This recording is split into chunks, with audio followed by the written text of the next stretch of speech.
Student loans and college debt is over $1.6 trillion.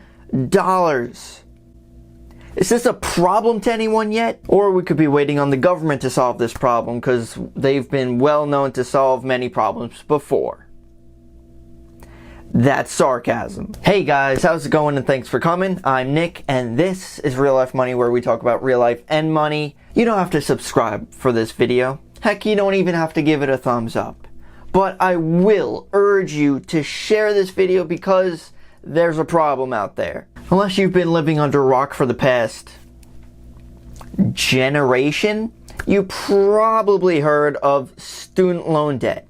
And big news recently, the government has finally announced that it's like actually a problem. Like they started talking about this like a month ago, when it's been increasing for over 10 years. Nobody seems to care, or recently they just have been. Graduates are banking on student loan forgiveness and not watching my videos. I do have a couple of videos that went over to this in detail. I'm going to have an overview of that later on in the video. So lenders are essentially giving away free money, and we kind of know what happens when that happens. Like 2008 with mortgages and real estate. Not saying that that's the case right now, but just saying that is occurring. And Navient, however you'd like to call it, the largest student loan provider out there, is in a lawsuit. Did you know about that? Probably not, because no one's talking about it. The largest provider, a lawsuit against them. Really? You're kind of questioning if they're actually caring about you as much as you think, huh? Well, surprise. Now, before going further, I myself do not have student loans. I have no debts, so it's not like I'm just complaining about this because it's affecting my life personally. No, I don't have those debts. The fact that this is a huge problem, that's why I'm riled up. So they obviously care about the money part, and they try to keep you in the dark of that money part, to take more of it away from you, some of your life away from you, just because they're wonderful human beings. Now, chances are, if you have student loans, there's a large percentage chance that you have dealt with Navient in the past. Their lawsuit against them is because, well, I've heard that their customer service sucks, and their interests are not in the interest of the actual students or the graduates, but their shareholders. So they use your lack of knowledge about money against you, so they make more of it. Why? Kind of like I just mentioned, shareholders, what does that mean? They're a public company.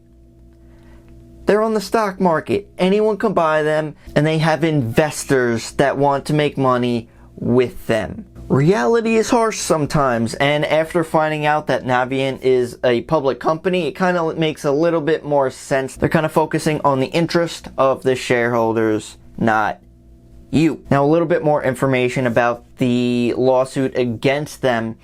I've heard some accounts that they're actually suggesting for students and graduates to go into forbearance instead of a better option for them, which, for example, could be an income-based repayment plan. So if you did deal with them in the past, please look into this. This might have affected you. So instead of going into lower payments that you might be able to afford, they cut off those payments. And of course, that seems great because you have no more payments to worry about, at least in the short term. Well, guess what? Interest is still getting added to your balance, which we probably didn't realize. So don't you worry about that. They're still getting their money. I know you were worried about it. If you'd like a little bit more detailed definition of forbearance, student loan forbearance is an option that lets you temporarily pause or reduce your monthly payments. Federal student loan forbearance usually lasts 12 months at a time and has no maximum length. It means you can request forbearance as many times as you want. Through services may limit how much you receive. As much as you want.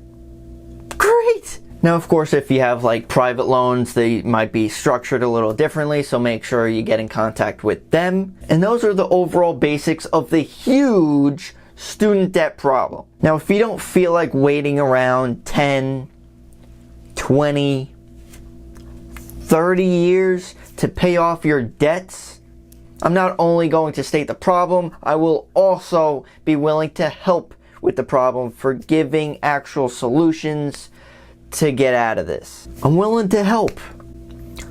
Unlike Navient, I'm not even asking for interest payments or anything like that. All I'm asking for is to share this video. That's the problem. Now let's talk about the solution. Like I said before, I do have a series of videos.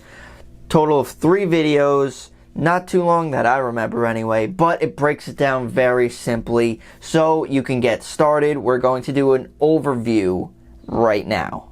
If you do want to check those videos out in more detail, I'll leave a link in the description. It's most likely one of my older videos, so it might be a little weird, but the information is fantastic. Anyway, let's start off with the first thing that you absolutely need to do is to understand what you even have. We have to understand how many loans you have, the balances for those, the payments for those, the interest rate, whether it's fixed or variable. And of course, an important one, who has those loans, like where you got them from. An example would be our friends over at Navient. For you math nerds, and just because I was curious about the interest rates, I'm pulling up some averages that I found. By the way, I'm leaving all the links for these articles in the description so you could check them out. Some average interest rates could vary around, for undergraduates, just under 5%, for graduate students, just over 6%, and parents and graduate students taking out plus loans. There's so many loans out there, but we can see that it ranges between 5 to 7% approximately. So the first step is organization. The first step in solving a problem is recognizing that there's an actual problem. So that's why instead of like burying our heads in the sand, we're facing our problems and obtaining knowledge and what's actually going on in our financial lives. So next step would be looking at your cash flow, and this looks at complex 3rd grade math, something called subtraction. Simple, guys. So you're looking at your income, minusing your expenses, and you're seeing what you have left. So what you have, what you could use, or what you could end up using that money for to benefit your life. And this number indicates how much money you're dealing with every single month. So next, definitely keep up to date with your payments. Never miss any payments because that's going to rack up more fees, more interest. That's going to hurt your credit score. Don't miss any payments. At least make the minimum. All right, so that's a great start. Next, if you have like multiple loans that we said before, if it makes sense, of course we have to do our own research. If we have to consolidate to make it a bit easier, then we could do that next as well. Of course, this is a basic overview of everything. Every single person is different. Now, the biggest thing that you could do to get out of student loan debt quick would be this next step. You are making minimum payments, hopefully, like we said with the previous steps, but now the next step would be to pay more than the minimum, so more goes toward the balance so you can knock that down even quicker. I know, groundbreaking stuff. However, this is a great way to get out of it much quicker than 10, 20, even 30 years. This could knock it down to under 10 years, and for dedication and a lot of motivation, you could even knock it down to under 5. Now, this is just another example that I saw. This is from Credible.com, but they're talking about like a $30,000 student loan. So with a 4% interest, which might be pretty good looking at the average that we had before, but that payment could be around $300. So with the interest added, it would total over $36,000. And if you just kept those minimum payments, it would take you 10 years. I don't know about you, but I would definitely want to start my life in less than 10 years. Heck, I would want to start it like tomorrow. So the sooner you get on these steps in this plan, the sooner you could actually start controlling your life. Instead of waiting, like some student loan forgiveness programs, you would have to wait 20, 25 years. I mean, there are some exceptions. You might be able to get forgiveness after 10 if you make qualifying payments consistently, so make sure you do that. But again, that's waiting 20, 25 years to finally get out of that debt and like be free. Why not be free in like a couple years versus those 20 years? I think that's a better deal to me. The choice is essentially yours. You could start with this type of plan. Go into link below to look into those videos to help you actually start that. The fact that they just started talking about this, like this is definitely going to be a huge like presidential election topic for 2020 of student loan debt. Yeah, it's a problem. They're kind of like 10 years too late. I mean, I guess better late than never, but they made it hit over $1.5 trillion before like poking each other like, hey, this is an issue. Like it's ridiculous. I'm disgusted of how people are going around this. Even students don't even want to look at this. Like, we have to look at our problems and solve them. And if you disagree with that, give me a thumbs down. What can I tell you? You could do that. That's fine. You could have your opinion.